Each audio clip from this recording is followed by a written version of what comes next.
Assalamualaikum warahmatullahi wabarakatuh. Halo, perkenalkan, nama aku Rizka Hirnisa Manawalia. Aku Anindya Fitri Marfa.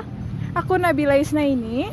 Di sini kami akan membahas tentang PPN pajak masukan, PPN pajak keluaran, dan Tax planning PPN. PPN atau pajak pertambahan nilai membebankan pajak pada setiap pertambahan nilai barang dan jasa selama peredarannya dari produsen ke konsumen.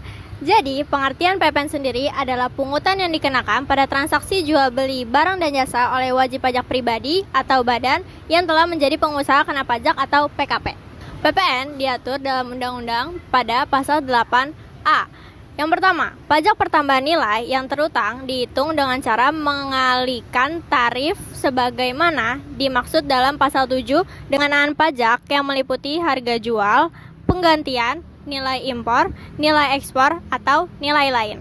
Yang kedua, ketentuan mengenai nilai lain sebagaimana dimaksud pada ayat 1 diatur dengan atau berdasarkan peraturan Menteri Keuangan. Dalam PPN terdapat istilah pajak masukan dan pajak keluaran. Lalu, apa sih sebenarnya pengertian pajak masukan dan pajak keluaran dalam PPN?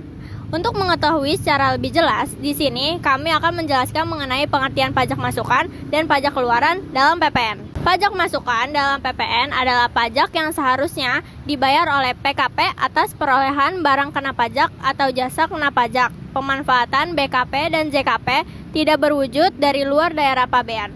Impor barang kena pajak telah dipungut oleh pengusaha kena pajak pada saat pembelian barang kena pajak atau jasa kena pajak dalam masa pajak tertentu. Secara lebih sederhana, bisa dikatakan bahwa pengertian pajak masukan dalam PPN adalah pajak yang telah dipungut oleh PKP pada saat pembelian barang atau jasa yang kena pajak dalam masa pajak tertentu.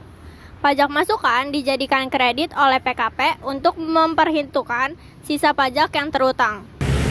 berikut cara pengkreditan pajak masukan, yaitu yang pertama, pajak masukan dalam satu masa pajak dikreditkan dengan pajak keluaran untuk masa pajak yang sama. Yang kedua, pajak masukan yang dapat dikreditkan tetapi belum dikreditkan dengan pajak keluaran pada masa pajak yang sama dapat dikreditkan pada masa berikutnya paling lama 3 bulan setelah berakhirnya masa pajak yang bersangkutan. Yang ketiga, PKP yang belum berproduksi sehingga belum melakukan penyerahan yang turut tanggung pajak masukan atas perolehan atau impor barang modalnya dapat dikreditkan. Keempat, pajak masukan yang dibayar untuk perolehan BKP atau JKP harus dikreditkan dengan pajak keluaran tempat PKP dikukuhkan. PKP mengkreditkan pajak masukan dan pajak keluaran dalam masa pajak yang sama. Jika pajak keluaran melebihi pajak masukan, PKP harus menyetorkan kelebihan pajak keluaran ke kas negara. Sebaliknya, jika pajak masukan lebih besar dari pajak keluaran, PKP dapat mengkompensasikan kelebihan pajak masukan ke masa pajak berikutnya. Dengan tata cara ini, jumlah yang harus dibayar oleh PKP dapat berubah sesuai dengan pajak masukan yang dibayar. Pajak keluaran berbeda dengan pajak masukan. Pengertian pajak keluaran dalam PPN adalah pajak terutang yang wajib dipungut oleh PKP saat melakukan penyerahan barang kena pajak, penyerahan jasa kena pajak, ekspor barang kena pajak berwujud, ekspor barang kena pajak tidak berwujud, atau ekspor jasa kena pajak. Nah, karakteristik pajak keluaran yaitu PPN disebut pajak objektif karena fokusnya pada objek yang dikenakan pajak.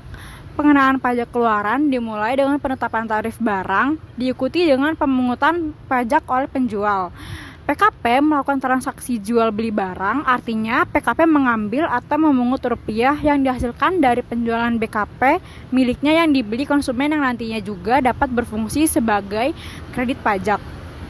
Batas waktu melakukan pengkreditan pajak keluaran adalah 3 bulan setelah masa pajak berakhir sehingga PKP memiliki waktu yang leluasa untuk melakukan pengkreditan pajak. Selanjutnya itu ada penjelasan dari tax planning PPN. Apa itu tax planning PPN? Tax planning PPN adalah proses perencanaan dan pengaturan atas objek PPN berdasarkan ketentuan dalam UU Nomor 42 Tahun 2009 dengan tujuan minimalkan beban pajak secara legal.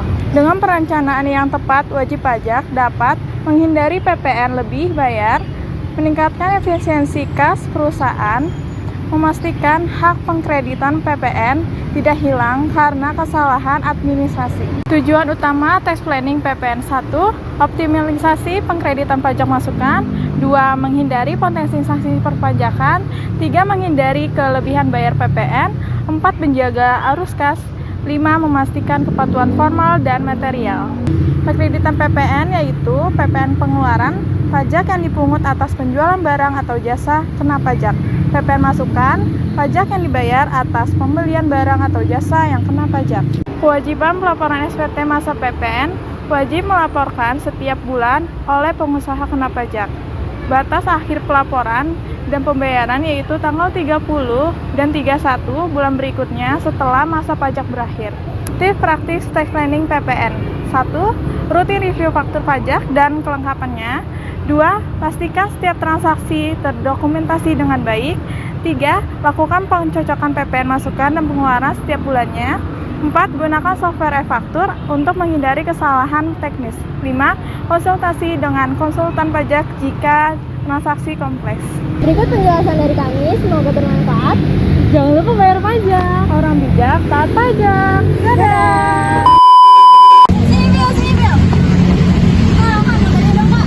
Kali ini masih sekolah atau udah kuliah? Dulu aku baru sekolah nih, Kak. Kalau kira-kira nih orangnya suka hitung-hitungan atau enggak? Gue masih jalan-jalan sih. Aku kebetulan juga dari SMA jurusan akuntansi. Nah, pas banget ya. Program studi akuntansi Universitas Nasional kini hadir dengan kurikulum terkini selaras dengan kebutuhan industri berbasis teknologi dan berakreditasi baik sekali. Universitas Nasional membekali mahasiswanya dengan kebutuhan di bidang akuntansi keuangan, perpajakan, audit, dan sistem informasi akuntansi nih Kak. Oh, gitu. Oke nih Kak, makasih ya informasinya. Nanti aku coba konseling lagi sama orang tua aku. Oke, makasih ya Kak. Oke, sama-sama. Terima kasih. Jangan lupa daftar di Universitas Nasional Prodi Akuntansi dibuka sampai bulan September. Sampai bertemu di Prodi Akuntansi. Dadah. Ayo, burung dokter ya.